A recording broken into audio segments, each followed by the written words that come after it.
Mira and HarlequinAudio present The Murder Machine by Heather Graham, performed by Tim Paige. For Monique Flores, for the care she gives every pup in her keeping, and for Liz Pusley, and in memory of a small clover with the heart of a big one. Prologue. Barton Clay was an idiot, and it wasn't going to work. Worse, he risked them all spending their lives in jail. Yes, they had clients who were brilliant at manipulating AI. They were amazing at artificial intelligence. But the plan Barton wanted? Crazy. It was really his need to impress and obey Celia Smith, and Celia was always trying to prove how important she was to Nathaniel Wharton, and so the game went on and on. But no matter. Barton thought his and his wife's friendship with Celia meant he could talk to her and... No. Marcy Wharton was angered by the whole ridiculous thing, and she slammed the door after entering her house. Right, slam the door. That'll help. Take it out on the house. She smiled briefly. Time to chill, to relax. Not only could her house's artificial intelligence system open and close doors for her, turn lights on and off, control the TV, even run the faucets, the house could even behave like a real friend. It could give her answers about movies, about the weather, the state of the world, and more. So much more. She'd given her personal AI system one of her favorite names, and even chosen the voice.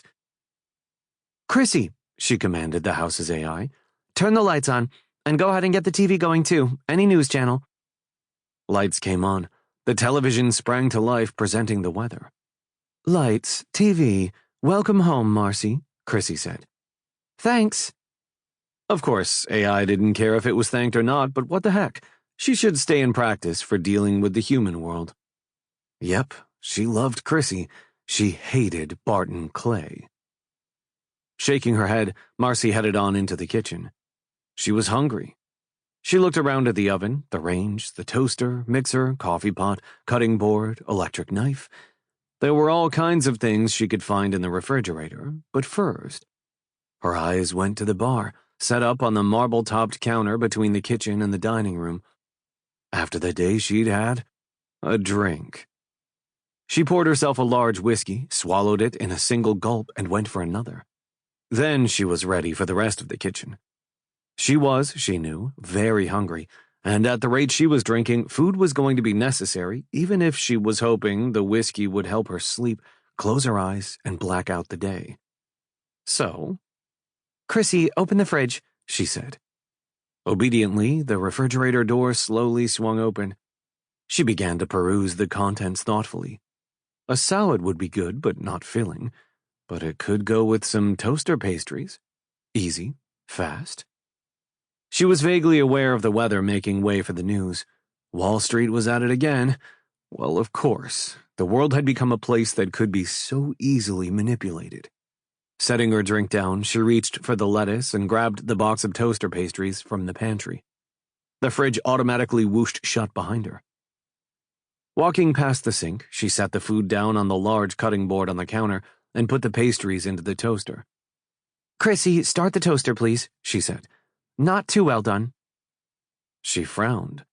That was all she said, but the electric knife had suddenly started whirring. Hey, Chrissy. Hey, what's going on? I said toaster, not knife. But Chrissy wasn't listening.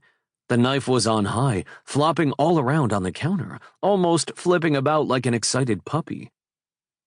She tried to reach past it to pull the plug, but her hand hit the toaster, which was red hot. The metal burned her, and she instinctively jumped back, only for the automated refrigerator door to swing open, throwing her forward toward the counter and the wildly hopping knife. She managed to grab it, only for the toaster to sizzle and burn with such a vengeance that it was jiggling on the counter, moving toward her. And from the nearby sink, the water suddenly began to spray wildly from the kitchen spigot. Her stereo system suddenly came on, the music incredibly loud. Her lights began to flash. Chrissy, what the heck? Stop! Shut it all off! She screamed. But it would be her last command. The water spray reached the outlet and a sizzle of electricity went surging through her body. Sample complete. Ready to continue?